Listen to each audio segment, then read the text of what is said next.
சோம்பேறியாக இருந்து விட்டாக்கா சோறு கிடைக்காது தம்பி. சுறுசுறுப்பில்லாம தூங்கிக்கிட்டு இருந்தா துணியும் இருக்காது தம்பி. சோம்பேறியாக இருந்து விட்டாக்கா சோறு கிடைக்காது தம்பி.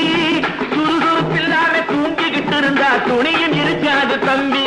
இதை அடுத்தவன் சொன்னா கசக்கும், கொஞ்சம் அனுபவம் இருந்தா இனிக்கும். இதுக்கு ஆதாரம் கேட்டா 1000 இருக்கு, அத்தனையும் சொல்லி போடு. ஓடி ஓடி உழைக்கணும்,